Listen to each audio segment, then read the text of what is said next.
Assalamualaikum warahmatullahi wabarakatuh. Alhamdulillahirrahmanirrahim. Wassalatu wassalamu ala asrofil anbiya'i wal mursalin wa ala alihi washabihi ajmain amma ba'du.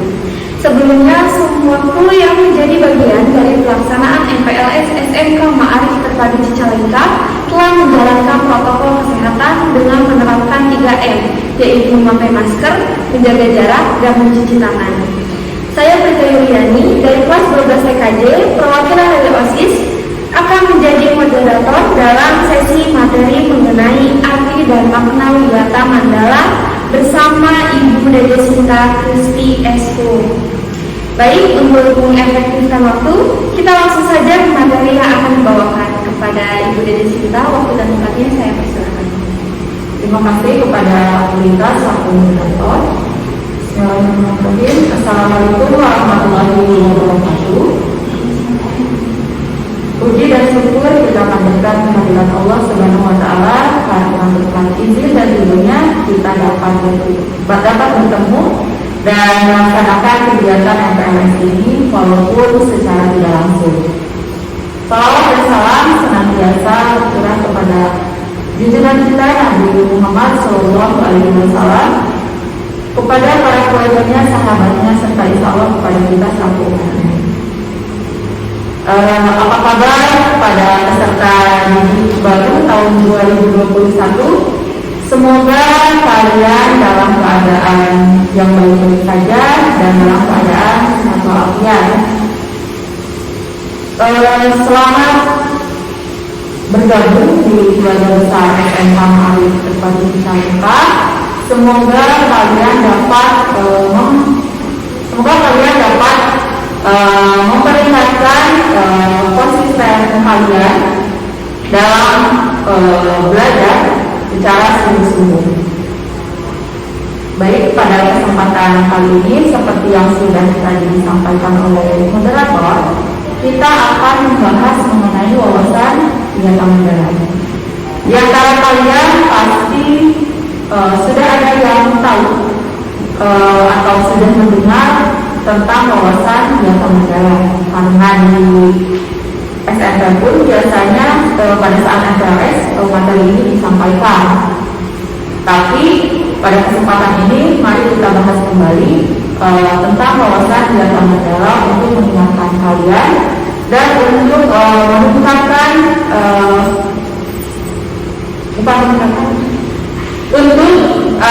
menguatkan pemahaman kalian, minat kalian untuk ke sekolah itu untuk apa sih? Kita langsung saja bahas materinya. Yang pertama, apa sih wawasan Wiyata Mandala itu? Secara harfiah, wawasan Wiyata Mandala terdiri dari 3 kata, yaitu wawasan, wiyata, dan mandala. Wawasan berarti cara pandang atau penilaian terhadap sesuatu. Kemudian yang kedua, wiyata. Wiyata berarti kedudukan, dan yang ketiga terakhir yaitu mandala. Mandala berarti tempat atau lingkungan. Maka jika digabungkan, wawasan Wiyata Mandala berarti cara pandang terhadap sekolah sebagai lingkungan pendidikan dan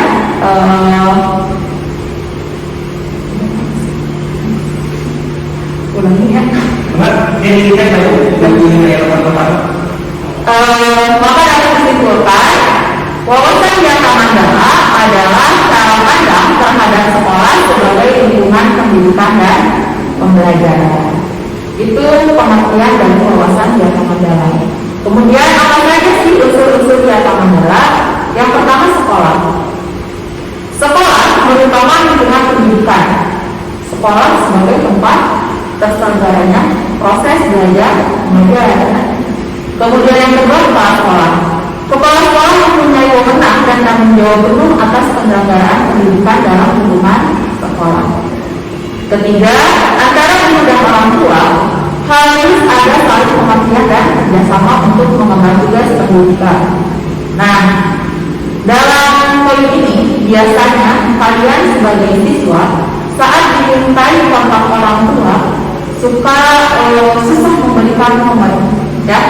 Nah, oleh karena itu, jika nanti kalian dimintai mengisi identitas oleh wali kelas, istilah identitas tersebut secara lengkap, termasuk nomor orang tua, atau jika misalnya tidak ada nomor orang tua yang tidak mempunyai handphone, kalian bisa mengisi nomor wali, bisa kakak atau saudara yang serumah yang bisa dihubungi, karena nanti akan ada mempermudah wali kelas untuk berkomunikasi dengan orang tua. Dan yang terakhir, warga sekolah di dalam maupun di luar sekolah harus memiliki martabat dan citra sekolah, ya, jangan sampai kalian mencoret nama baik sekolah.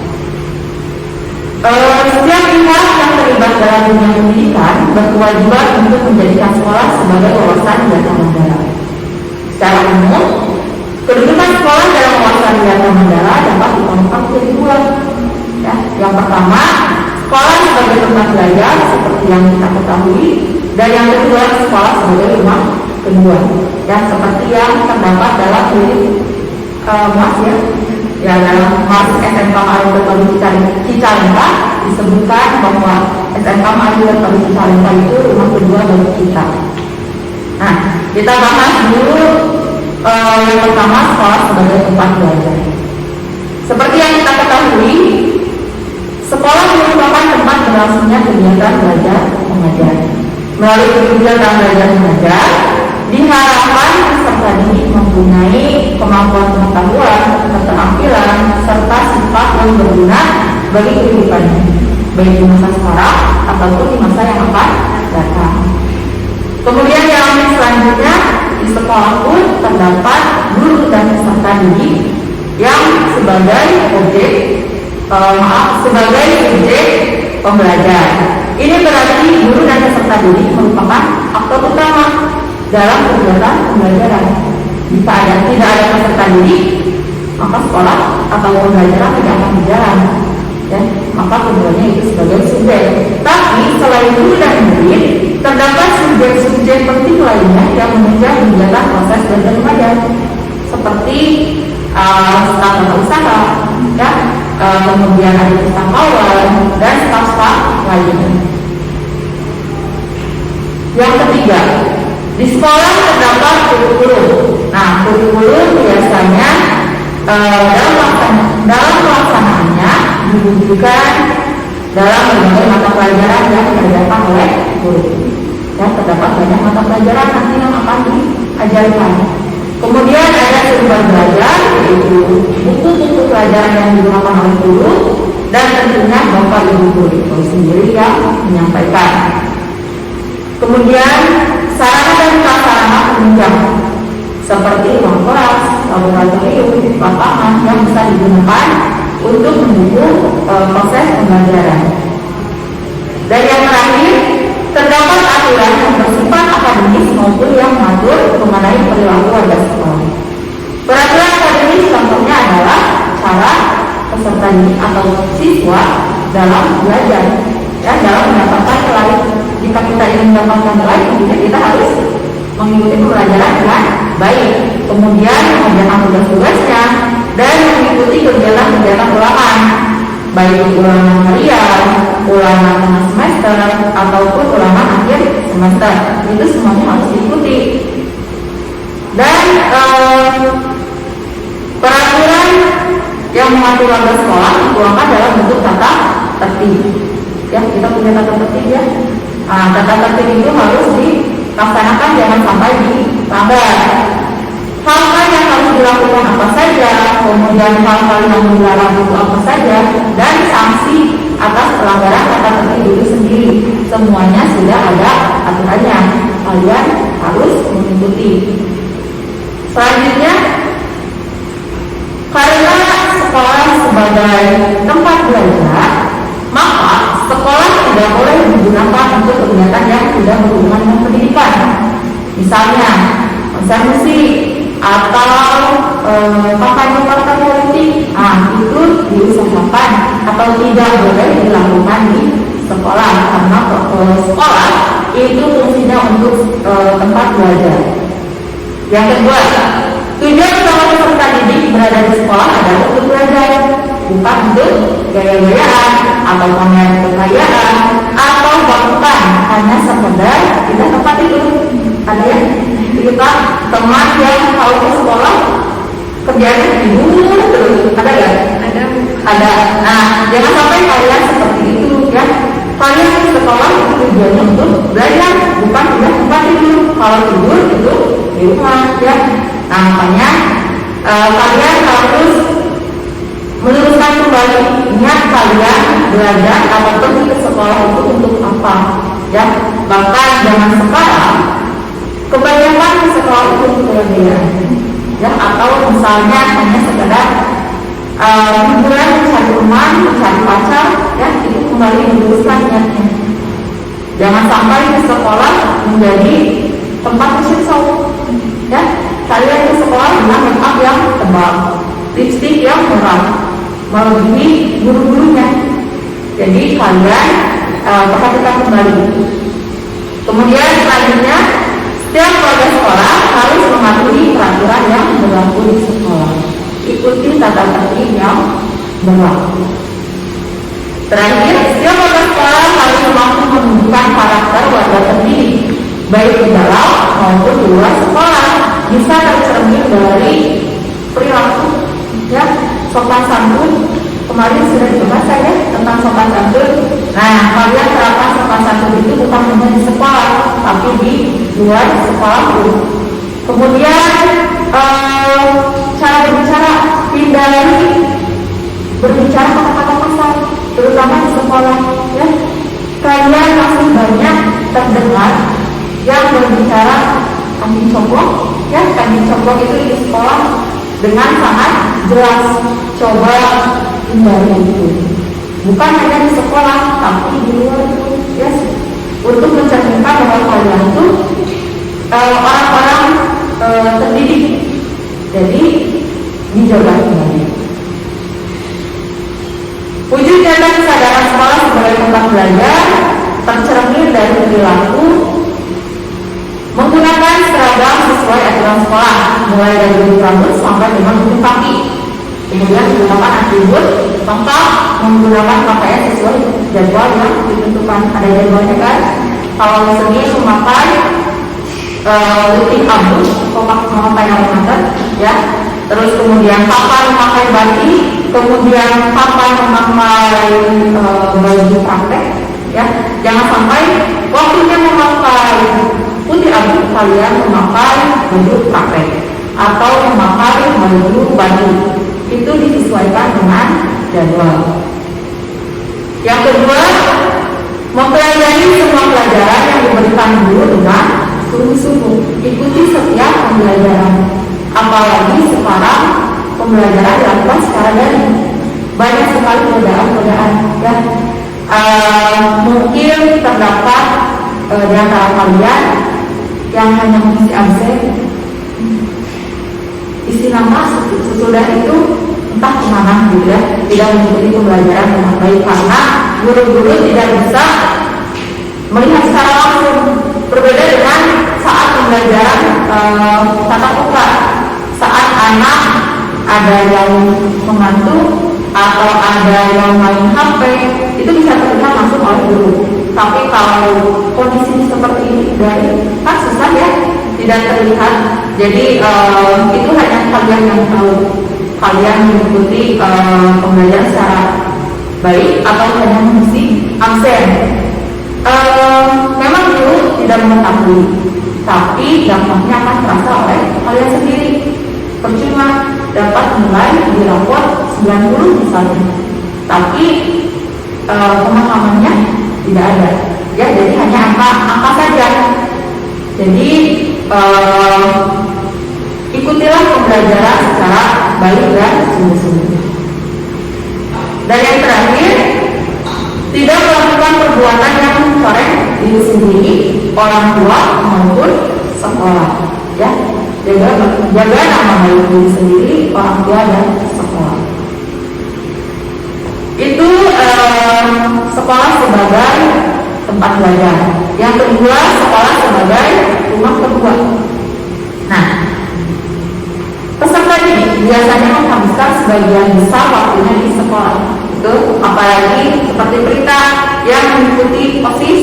Nah, biasanya itu kumpul setelah pulang sekolah sampai sore ya, sampai maghrib kadang. Itu kan waktu kalian banyak dihabiskan di sekolah daripada di rumah.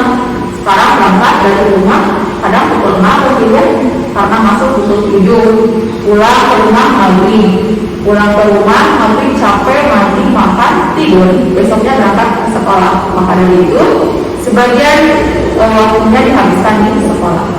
Tapi itu saat pembelajaran tetap buka ya. Untuk sekarang pembelajaran dilakukan di rumah, kalian menghabiskan waktu di rumah. Tapi insya Allah setelah nanti kondisinya baik, kita kembali beraktivitas seperti dulu di sekolah ya, belajar ramai dengan teman-teman, tidak sendiri di rumah. Nah, pasti kalian lebih senang menghabiskan waktu di sekolah. Kemudian guru adalah orang tua kalian di rumah. Sama seperti di rumah, kalian juga mempunyai orang tua, yaitu bapak dan ibu guru. Kalian bisa berinteraksi dan berkonsultasi dengan guru mengenai apa saja. Ya, terutama di kelas kalian bisa sharing, bisa ketika mengalami kendala belajar, kalian bisa sharing wali kelas. Jika tidak, bisa ada dekan ya, guru dekan dengan konseling, kalian bisa berkonsultasi.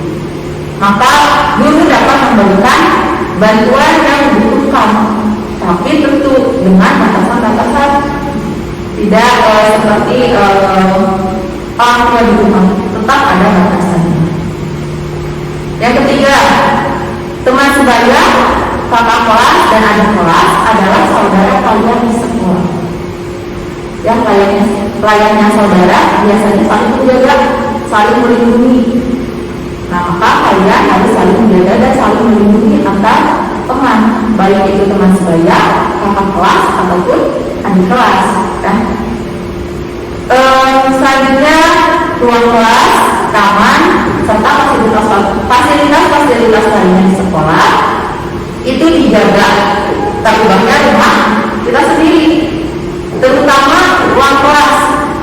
Ya, jika kita masuk ke ruang kelas dalam keadaan kotor, sampah berserakan, kemudian bangku yang acak-acakan, itu pasti kurang nyaman ya dalam belajar. Karena di rumah pun, kalau misalnya kita di rumah, kalau kondisinya tidak rapi atau berantakan, pasti kita tidak ingin. Ya, di kamar pun kan kita suka bersihkan, dirapikan, begitu pula di ruang kelas. Toilet pun kita sebagaimana toilet di rumah, ya jangan sampai kan, karena di sekolah dan kapal juga gitu kan, buang sampah sembarangan, ada simang bersih misalnya gitu kan, itu hindari ya, jaga tempat-tempat atau fasilitas yang ada di sekolah. Karena sekolah rumah kedua bagi siswa, maka setiap siswa harus menghormati guru seperti layaknya menghormati orang tua. Ya, baik di dalam sekolah maupun di luar sekolah. Jangan sampai misalnya ketika misalnya kita bertemu ibu di luar sekolah, apalagi sekarang kondisi memakai masker ya. Kalau sekarang tidak jelas, tidak terlihat. Tapi kalau misalnya sedang tidak memakai masker dulu, ada kejadian ya. Padahal karena dulu kan terlalu banyak ya siswa tidak hafal satu-satu, tapi kadang tahu Pak, tapi itu siapa namanya nggak tahu. Misalnya ketemu di jalan dengan siswa tersebut melekos ya, mengalungkan muka tanpa menyapa, minimal menyapa lah gitu. Jangan memperlihatkan bahwa mengalungkan muka gitu. Jadi minimal menyapa, assalamualaikum Pak, itu cukup gitu. Tidak usah sampai gimana, tapi minimal menyapa. Kemudian yang kedua, perlu menunjukkan sikap saling menghormati dan menyayangi antar sesama warga sekolah. 3. Setiap warga sekolah harus memelihara dan menjaga fasilitas yang ada di sekolah seperti yang sudah Ibu sebutkan tadi. Terakhir, sebisa mungkin setiap permasalahan yang ada di sekolah diselesaikan secara musyawarah dalam masa kekeluargaan. Wujud nyata terhadap kesadaran sekolah sebagai rumah kedua diantaranya tercermin dalam perilaku menghormati guru dimanapun berada, baik di lingkungan sekolah maupun di luar sekolah, seperti yang sudah dijelaskan. Menjaga serta memelihara fasilitas sekolah agar tetap dalam kondisi baik dan dapat digunakan oleh semua. Menjauhi segala bentuk tindakan bullying, baik yang bersifat verbal maupun fisik, karena tadi teman sebaya, kakak kelas ataupun adik kelas itu saudara kalian, jadi harus saling menjaga. Lalu bagaimana proses agar siswa bisa memiliki atau menerapkan wawasan data mandala ini? Proses siswa untuk bisa menerapkan wawasan data mandala bisa dilakukan melalui 3 tahap, yaitu mengetahui, mengenal, dan mencintai. Sebagaimana kalian saat memilih teman atau pacar, biasanya kan mengetahui dulu, baru mengenal dan mencintai. Nah, yang pertama mengetahui ini mengetahui lingkungan fisiknya dulu, ya, yang bisa diketahui oleh panca indera. Misalnya, SMK atau tempat sosialita berada di mana alamatnya, kemudian mempunyai ruang kelas berapa, kemudian ada berapa komputer, misalnya karena ini jurusan komputer, ada fasilitas apa saja, ruang kepala sekolah di mana, ruang guru di mana, perpustakaan di mana. Nah, itu kita mengetahui. Jika sudah mengetahui, kita mengenal, ya. Mengenal berarti memahami seluruhnya. Misalkan kita sudah mengetahui, di SMK Ma'arif Kota Cicalengka perpustakaannya ada di sini. Nah, kita kenali apa fungsi itu. Fungsi perpustakaan itu, ada koleksi buku apa saja di perpustakaannya, atau mungkin ruang TU berada di mana, fungsi ruang TU itu untuk apa, itu proses mengenal. Jika sudah mengenal, baru kita mencintai. Tadi, jika kita sudah mengenal perpustakaan fungsinya untuk apa, kemudian ada buku apa saja, kita bisa mencintainya dengan cara kita mengunjunginya. Bukan hanya mengunjungi, tapi juga memanfaatkannya dengan cara membaca buku-buku yang ada sesuai kebutuhan kita untuk menambah pengetahuan dan wawasan kita. Tentunya dengan bukan hanya membaca, tapi kita juga harus menjaga kebersihannya, karena terkadang ketika masuk ke perpustakaan dengan membawa makanan sambil membaca sambil makan, itu setelahnya makanan bungkus makanannya tidak dibawa kembali atau tidak dibuang ke tempatnya. Telah mengetahui, mengenal, dan mencintai juga harus dilakukan terhadap lingkungan sosial, misalnya terhadap guru. Ya, kita harus mengetahui guru yang mengajar mata pelajaran agama itu siapa, guru yang mengajar mata pelajaran Indonesia siapa namanya. Kita harus mengetahui, jangan sampai kita terkadang kalian ada yang ke ruang guru mengumpulkan tugas, misalnya tugas bahasa Indonesia. Pak, Bu, maaf, mau ke Bapak Indonesia atau ke Bapak PJOK. Nah, Bapak tersebut kan punya nama, jadi jangan sebut Bapak PJOK atau Bapak Indonesia, karena kalian bukan anak SD. Kalian harus tahu namanya. Misalnya guru bahasa Indonesia, Bu Tanti, berarti kalian harus tahu, Bu Tanti yang mana orangnya, kalian harus tahu itu. Kemudian setelah mengetahui, kalian kenali bagaimana karakternya, bagaimana mengajarnya, apa saja peraturan-peraturan yang diberikan dalam pelajaran ibu tersebut atau bapak tersebut. Nah, jika kalian sudah mengetahui, mengenal, pasti akan muncul proses mencintai. Nah, proses mencintai di sini bukan berarti mencintai seperti layaknya kalian mencintai lawan jenis kalian, ya, tapi mencintai di sini dalam wujud takzim, hormat, dan patuh terhadap tugas-tugas yang diberikannya. Ya, Ibu rasa kita paham itu terlaksana dengan baik. Proses mengetahui, mengenal dan mencintai, kegiatan belajar mengajar akan lebih menyenangkan. Tidak akan ada perasaan terpaksa dari diri kalian. Ya, jadi kalian lebih ikhlas menjalaninya, ya, jadi tidak ada terpaksa nih mengikuti pembelajaran Indonesia karena malas misalnya. Tidak ada rasa seperti itu. Kemudian pendukung pelaksanaan wawasan Wiata Mandala. Pendukung pelaksanaan wawasan Wiata Mandala yaitu seluruh warga sekolah harus mengikuti atau mentaati peraturan sekolah. Terdapat rasa hormat dan taat dari siswa kepada guru serta seluruh komponen sekolah. Selain itu, menghargai sesama teman. Dan terakhir, kerjasama antar warga negara. Ya, kerjasama antar warga negara ini sesuai dengan peranan masing-masing. Tadi peran guru sebagai apa, peran siswa. Jadi masing-masing komponen mempunyai peran-peran sendiri. Tapi dalam kesempatan ini Ibu hanya membahas peran siswa. Peran siswa dalam Wiata Mandala. Yang pertama, siswa berperan secara aktif dalam setiap kegiatan sekolah yang berhubungan dengan pendidikan. Kemudian yang kedua, wajib melaporkan segala gejala dan gangguan yang terjadi di sekolah kepada guru atau kepala sekolah.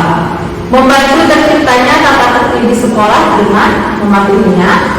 Siswa berusaha untuk memanfaatkan waktu seefisien mungkin dalam belajar. Memanfaatkan fasilitas kegiatan-kegiatan intrakurikuler dan ekstrakurikuler yang membantu proses belajar mengajar. Siswa mengikuti kegiatan berorganisasi melalui OSIS seperti Pelita yang mengikuti OSIS. Kemudian terakhir, menghindari tindakan yang akan mengganggu ketertiban dan proses kegiatan belajar mengajar. Cukup sekian yang dapat disampaikan mengenai materi wawasan Wiata Mandala. Mohon maaf apabila terdapat kesalahan dan kekurangan. Marilah kita upayakan wawasan Wiata Mandala ini agar SMK Mahi tetap dicalonkan dapat berfungsi sesuai dengan statusnya, yakni melaksanakan proses belajar mengajar sehingga tercapai tujuan pendidikan yang diharapkan dan pembinaan kehidupan yang sehat di kalangan siswa untuk menghadapi masa depan. Ya, terima kasih. Wassalamualaikum warahmatullahi wabarakatuh. Baik, terima kasih kepada Ibu Dede Sinta atas materi yang telah disampaikan. Nah, ini Bu ada pertanyaan dari adik-adik di rumah tentang arti dan makna Wiata Mandala. Pertanyaan pertama datang dari Jihan Mulia kelas MPLS 6. Pertanyaannya, apa saja peran dan fungsi peserta didik dalam menjalankan dan memahami wawasan Wiata Mandala? Peran dan fungsi, ya. Tadi sebenarnya sudah Ibu sampaikan. Untuk peran yang barusan terakhir disampaikan, mungkin Ibu ingatkan kembali untuk perannya. Kalian dapat melaksanakan kegiatan belajar mengajar dengan cara sungguh-sungguh, kemudian mentaati tata tertib yang ada, menjaga nama baik sekolah, hormati guru dan staf-staf sekolah lainnya, kemudian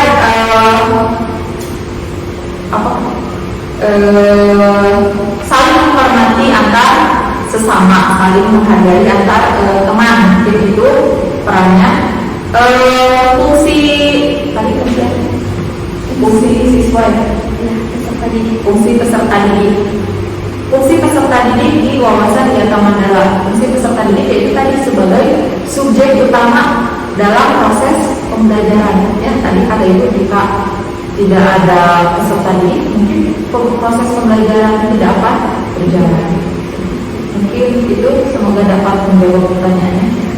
Oke, pertanyaan kedua datang dari Marsha Zahra Rianti kelas MPLS 1. Pertanyaannya, apa manfaat wawasan Wiata Mandala bagi siswa baru dan hal apa saja yang mendasar dalam wawasan Wiata Mandala?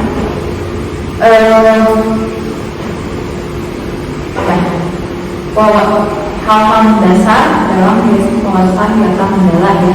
Dan apa sih manfaatnya bagi peserta didik baru tentang wawasan data mendalam ini? Manfaatnya, jika kalian mengetahui wawasan data mendalam dan kalian mengetahui fungsi sekolah, fungsi siswa, kemudian kedudukan sekolah itu sebagai apa, kalian jadi lebih punya niat yang lurus untuk pergi ke sekolah tadinya, untuk menghindari godaan-godaan dalam proses pembelajaran. Jadi saat kalian sudah mengetahui materi wawasan data mendalam ini, diharapkan kalian tadi yang mempunyai niat ke sekolah atau niat sekolah itu kurang baik, coba diluruskan kembali niatnya, gitu kan? Karena niat kita pergi ke sekolah itu kan untuk belajar, jangan niat yang lain. Misalnya saya ke sekolah, misalnya ke sekolah itu karena dipaksa orang tua, sebenarnya saya gak mau, misalnya ya. Jadi kalian jangan sampai merasa terus-terusan terpaksa ke sekolah, tapi coba kalian cari tujuan lain, tujuan yang lebih baik, niat yang lebih baik, niatnya diluruskan, niatnya dirubah gitu.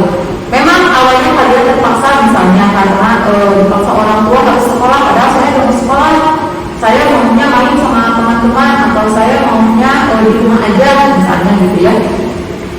Coba kalian luruskan kembali, coba lihat lagi atau baca lagi, kalian pahami lagi tentang kedudukan tadi sekolah, kemudian peran-peran siswa dalam wawasan data mendalam itu bagaimana, sehingga kalian dapat merubah niat kalian, yaitu untuk pergi ke sekolah hanya untuk belajar. Jadi jika ada godaan-godaan misalnya, mama yuk, saya punya niat pergi dari rumah itu ke sekolah untuk belajar, bukan untuk mabar. Dan setelah sampai di sekolah pun, misalnya ada yang si bapaknya telat ya, kurang kapan tinggal lagi, gitu kan? Kadang seperti itu kan. Nah, jika kalian memang sudah punya niat yang lurus, saat misalnya si bapak telat, kalian lebih baik mengingatkan guru yang telat misalnya ya, daripada kalian malu membal misalnya di depan atau misalnya ke kantin. Nah, lebih baik gitu. Yang itu yang dapat ibu jawab, semoga dapat menjawab pertanyaannya. Baik, terima kasih kepada Ibu Dede Sinta atas pertanyaan dan jawaban adik-adik di rumah. Baik, terima kasih kepada Ibu Dede Sinta atas jawaban dari pertanyaan-pertanyaan adik-adik di rumah. Semoga bisa lebih dipahami ya. Mungkin cukup sekian sesi materi mengenai arti dan makna Wiyata Mandala bersama Ibu Dede Sinta. Saya Prita Yuliani pamit undur diri. Wassalamualaikum warahmatullahi wabarakatuh.